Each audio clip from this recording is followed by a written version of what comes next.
Welcome back. Yes. In this segment, we are going to Baldur's Gate. Finally! I kicked him in the head till he was dead. First, we're getting killed by a bandit. Doomed. Do I have a fireball? Again, you disturb me. Okay. So this, skull trap, and should be good. Whatever. You are so. Come on, Edwin. You can do it. Yeah.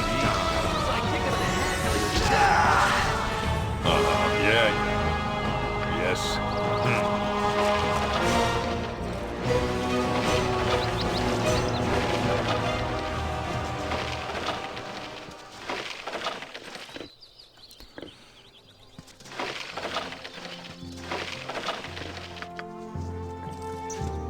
Is the music too loud by any chance? Are I'm you just some gonna kind check. of a moron? What do you think you was doing? No, it's okay. Normal volume. What? It is Certainly done. I shall collapse from exhaustion before I fall on the battlefield. Even the most prolific adventurer must take some time to rest. We'll rest inside Baldur's Gate. There are plenty of good inns there. As I thought. I must rest.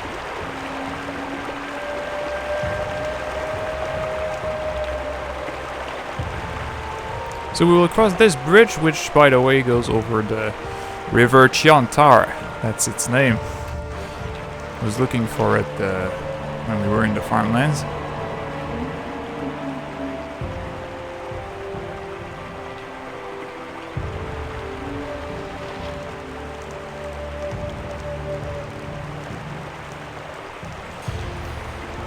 It's fairly wide, as we can see.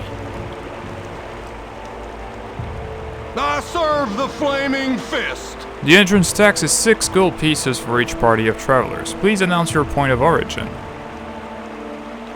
The mystical land of frolicking naked nymphs, where your every desire is granted by bald blubbering bugbears. Hee hee.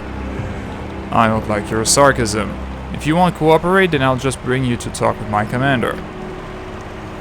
Citizens, please step forward. First off, let me introduce myself. I am Scar, second in command of the Flaming Fist. Though it is not necessary for you to reveal your names, please answer me this. Are you the group that was involved in the fiasco at the Nashka mines? Yes, that was us. Well, I'll have to say you've made quite the commotion up here in Baldur's Gate. I can't really put my finger on a single source, but there have been many strange happenings going on within the city. It's been getting harder and harder for me to put trust in someone. I need outsiders to do some investigations, people with no connections to anyone within the city. Would you be interested in working for me in such a capacity? If it pays well, sure. Alright then, what I'm about to tell you must be held in the strictest confidence. Do you understand? I need you to begin an investigation of the Seven Sons trading coster. The Seven Sons leadership has been acting strangely of late. They've been selling off valuable assets and neglecting many of their more profitable trading ventures. Considering the importance that a trading coster holds over the economy of the city, the Grand Dukes are noticeably upset. I've gone to talk to the coster's head, Jasso. He rudely rebuffed me, telling me to mind my own business. I've known Jasso for many years, and this isn't his usual behavior. I can't start up an official investigation, as there is no real reason for doing so. That's why I need you.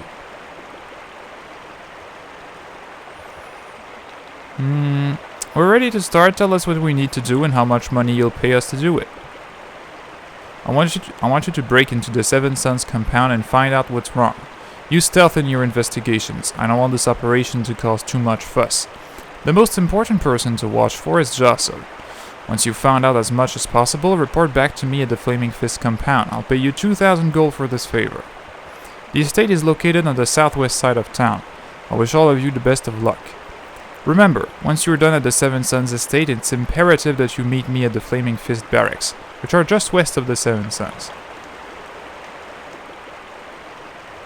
Okay, so we got a quest already, even before we enter the city.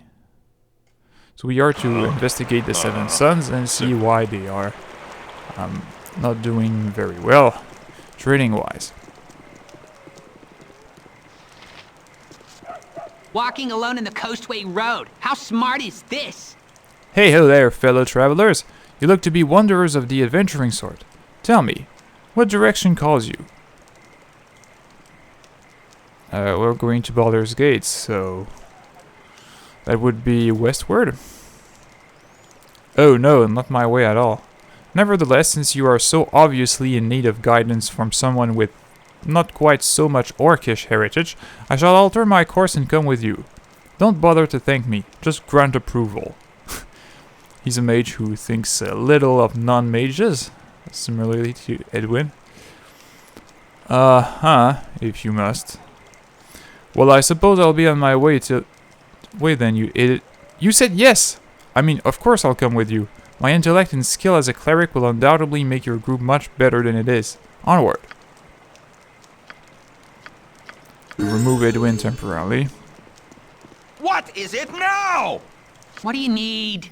This is Coil. He's one of the NPCs that makes its way eventually into Baldur's Gate 2. Actually, you see him pretty early in that game. He's rather annoying and one of the most worthless NPCs you can get. He's a cleric with 10 wisdom. Who needs a cleric with 10 wisdom? He's also an illusionist with 17 intelligence, which is good. But the fact that he's multi-class means that he level up slowly in both classes.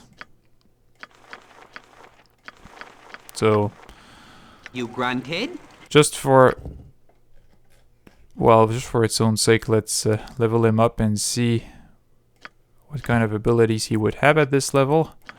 Well, at level 6 and 5, he has crappy spell selection. Not even level 4 spells. Well, I guess that's normal for a priest of that level, but I mean... Can I help you? in terms of cleric spells, it's really not good. And he's rather annoying. What do you... I'm too smart for this. You grunted? Is that all? Can I help you? There's none better. And if you put him as leader... At last you realize the potential of my amazing brain. my amazing No brain. one is more worthy. Anyway, let's read his biography. When asked about his past, Quail talks for a good hour about his worship of Baravar Cloakshadow, how he is well on his way to mastering sorcery, and just generally how incredibly smart he is compared to everyone else in the party. He was apparently encouraged to strike out on his own as soon as he came of age because, as he claims, he was simply too gifted to remain in that stifling environment. You get the feeling, however, that no one was terribly broken up over his leaving. He says that he apprenticed in the arts of magic and the worship of Baravar under a gnome named Gifos, though it was not long before this teacher also sent him on his way. Since then, Quail has wandered the Sword Coast looking for people who were willing to accept his wisdom and instruction. It has likely been a long walk, yeah, because his wisdom sucks. What do you need? And as such, we will not keep him around Yes. any longer. If Again, you you wish. disturb me.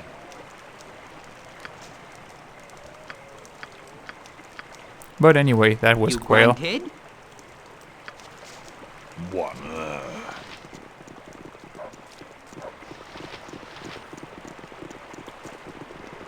And this is the gate of Baldur's Gate. Actually, it's not the gate that is referred to by the name, but more on that later.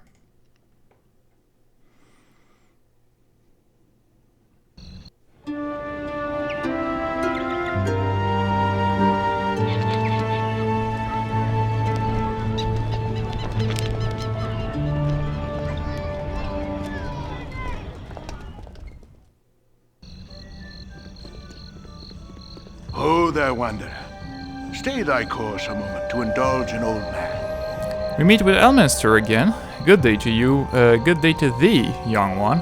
What a marvelous happenstance that we should again cross paths, especially in such a grand city as this. Ah, I see by thine eyes that though no time for my wry banter. 'Tis true, our meeting was no accident, though I do honestly take pleasure in seeing thee again. A pleasure I do not share, leave me be, old man. I am not some old lech that follows thee around for the good of mine eyes, upstart. If I am to be accused of anything, Perhaps it is that I have been a touch too mothering. I think this can be excused, however, when compared to the zeal with which thy true parentage pursues thee. I trust thou dost suspect that thou art not normal. What do you know of this? Why have you come here? Oh, all citizens of the Sword Coast eventually pass through Baldur's Gate, and I knew thou wouldst as well. Forgive my continued meddling, but I believe it is warranted, especially considering the pressures thou art no doubt confronting. My pestering of thee certainly pales in comparison to the influence thou felt from others, including thy own self. Gorion raised thee as best he could, but it is hard indeed to overcome what is bred in the bone, an expression we have heard in dreams. Much more so in this case, I would imagine. What do you know of Gorion? He was long my friend, and we talked often, though less after he settled down with thee. He was quite a traveler in his day, though he never regretted his new role as foster father. He felt a stable childhood would better prepare thee for, well, the problems that would eventually come. He cared deeply for thee. I hope this was not lost on you. Bah! Gorion was weak. I have no desire to follow in any parental footsteps. Such bitter sentiment betrays thee. Thou art closer to thine true lineage than thou wouldst care to believe. Thou have bad blood in thee, child, a taint that will consume thee if care is not taken. What point is there in defeating one's enemies if thou dost join them in spirit? There are good people who are willing to guide thee, and options available other than capitulation. Fie upon ye! I will conquer all, whether from within or afar. An attitude that will suffice, I suppose, striving to be free or refusing to be dominated, 6 of one or half dozen of another. This difference is unimportant for now, though sometimes in the future such brash traits may prove to be a weakness. We shall see. For now I offer basic advice in a few names. Scar of the Flaming Fist is a good man, and well worth trusting. His superior, Duke Elton, is also a good sort.